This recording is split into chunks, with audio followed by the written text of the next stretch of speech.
Hello everyone, শান্তিনিকেতনের একটা সুন্দর সকালে আপনাদের সবাইকে স্বাগতম।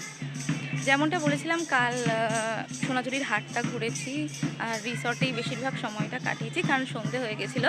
আর আজকে একদম সকাল সকাল সুন্দর করে শাড়ি পরে সেজে গুজে শান্তিনিকেতনের বিশ্বভারতীর ক্যাম্পাস থেকে শুরু করে সৃজনী শিল্পগ্রাম এগুলো সবটাই ঘুরে দেখছি।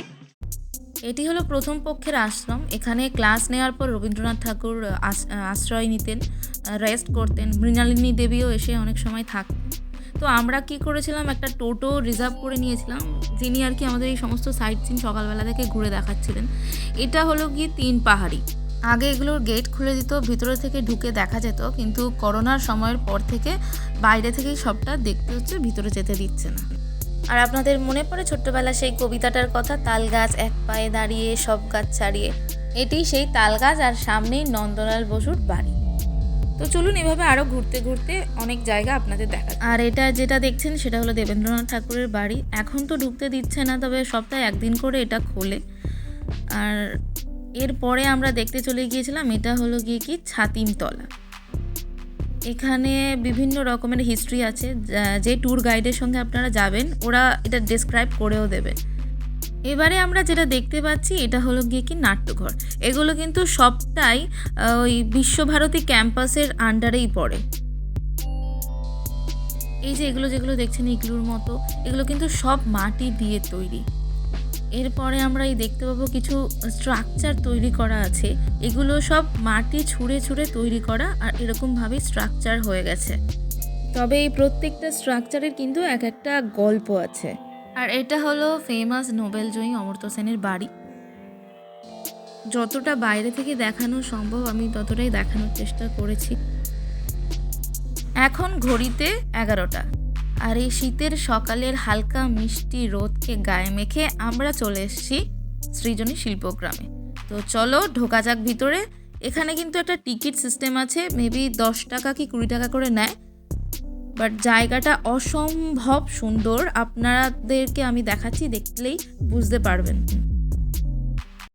প্রবেশ করার সঙ্গে সঙ্গেই বাউল গানের কিছু সুর ভেসে আসছিল। এখানে বিভিন্ন রকম স্টেজ শো হয়ে থাকে, যা দেখলাম।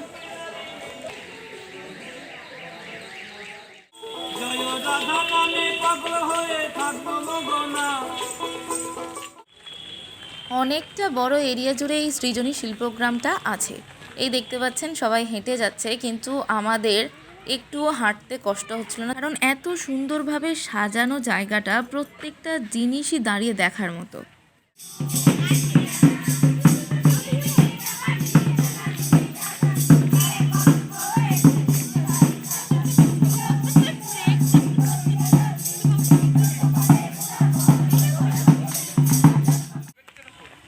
শিল্পীর শিল্পসত্তার অসম্ভব সুন্দর প্রকাশ আমরা এখানে দেখতে পাই। এখানে বিভিন্ন ছোট ছোট রাজ্যকে রিপ্রেজেন্ট করা হয়েছে, যেমন আন্দামান নিকোবরটা যেমন দেখছেন। তো এগুলোতে যেতে গেলে জুতো খুলে ওপরে প্রবেশ করতে হয়, আর আমি চেষ্টা করেছি আপনাদেরকে যতটা সম্ভব ততটা দেখানোর। এরপরে গিয়েও দেখতে পাবেন ছোট ছোট, যেমন ত্রিপুরা, পশ্চিমবঙ্গ, সমস্ত স্টেটকে এখানে রিপ্রেজেন্ট করা হয়েছে ছোট ছোট শিল্পকলার মাধ্যমে।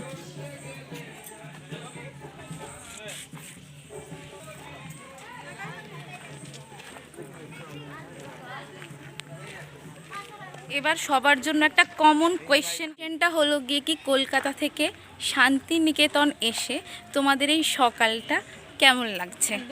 ফার্স্ট এক এক করে। সুন্দর জায়গা, পরিবেশটা খুব ভালো। আর এই মুহূর্তে আমরা শান্তিনিকেতন ক্যাম্পাসের ভেতরে, জায়গাটা ভালো লাগছে। 9টা স্টেটসের ব্যাপারে এখানে কালচারাল পার্টটা দেখানো হয়েছে, আর বাকি আমাদের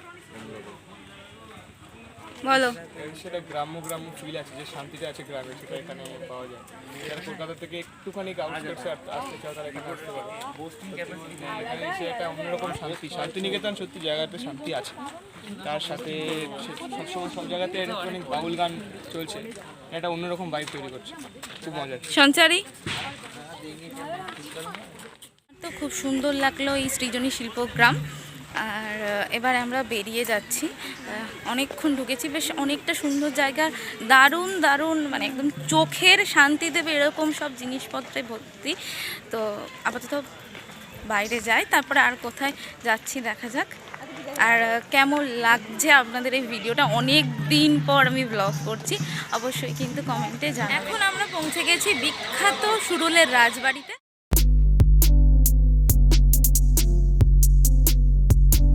এই রাজবাড়ি অনেকেই টিভিতে দেখে থাকবেন, কারণ এখানে অনেক শুটিং হয়। এটিও শান্তিনিকেতনের অন্যতম একটি ঐতিহ্য বহন করে।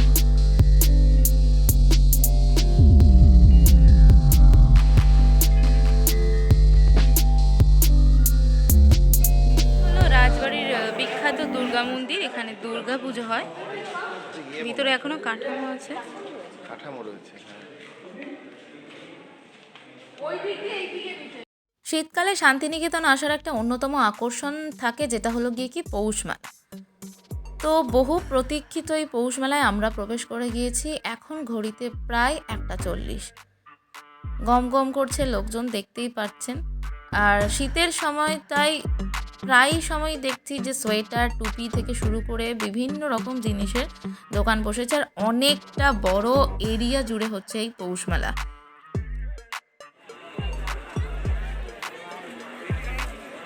এতটা বড় এরিয়া জুড়ে হচ্ছে, কোনো টিমে গেলে যদি আপনি এদিক ওদিক হারিয়ে যান তাহলে খুঁজে পাওয়াটা খুব মুশকিল। আর দেখতে পাচ্ছেন কার্পেট থেকে শুরু করে সোয়েটার, এছাড়াও শীতের বিভিন্ন রকম বস্ত্র। আর মেলায় যেমন হয়ে থাকে যে টুকটাক এই সেল ওই সেল, এখানে বিভিন্ন রকম কোম্পানি থেকে চানাচুর, বিস্কিট, ওষুধ কোম্পানি, অনেক হেলথ ক্যাম্প, সব কিছুই প্রায় বসেছিল। সস্তার অনেক কিছু জিনিস আছে, তবে আমার সোনাঝুরির হাটের থেকে এমন কিছু ভালো লাগলো না। এখানে এইসব কেনাকাটা করতে করতেই আমরা পেয়ে গেছি একটা চেনা জানার দোকান, আমাদের এক বন্ধুর বাড়ি হাবড়ার ওদিকে। আর ওখানেরই বিখ্যাত শেফালি চানাচুরের স্টোর এখানে পাওয়া গেছে। ওদের সঙ্গেই কথা বলতে বলতে দাদা আমাদের চানাচুর, কেক এগুলো দিয়েছিল। আর অনেস্টলি স্পিকিং বেশ খেতেও ভালো ছিল। পৌষ মেলা থেকে আমরা চলে এসেছি কি ভীষণ এমন কিছু যেটা অনেক কিছু ভেবে এসেছিলাম সেরকম কিছুই ব্যাপারটা নেই। তার উপরে শুধু দেখছি টুপি, সোয়েটার এগুলোই বিক্রি হচ্ছে। দেখালাম জিনিসপত্র অনেক বড় এরিয়া জুড়ে, তো সম্ভব না এই রোদের মধ্যে করা। খিদে পেয়ে গেছে, তাই আগের দিন যেখানে আমরা খেতে এসেছিলাম সেখানেই আবার চলে এসেছি খেতে এসে। আগের দিন আমরা ভেজ থালি নিয়েছিলাম, আজকের আমরা চিকেন থালি। আর আগের ব্লগেই তোমাদের এই ওয়েস্টার হোটেলটার কথা বলেছিলাম। সত্যি কথা বলতে শান্তিনিকেতনে এসে এই ওয়েস্টার হোটেলই আমাদের বাঁচিয়েছে। প্রাইস আর কোয়ালিটি দুদিক থেকেই, সঙ্গে একই প্রাইসেই পেট ভরে খাওয়া। এরপর আর ওই দিনে ব্লগ করা হয়নি, অনেকটা মজা করেছি। এবারে আমরা চেক আউট করে যাচ্ছি শকুন্তলা রিসর্ট থেকে। 26-এ আমরা চেক ইন করেছিলাম, আর 28-এ আজকের 28-এ আমরা চেক আউট করে যাচ্ছি। আর আমাদের শান্তিনিকেতন এক্সপ্রেস আছে 1:10 এরকম দিকে।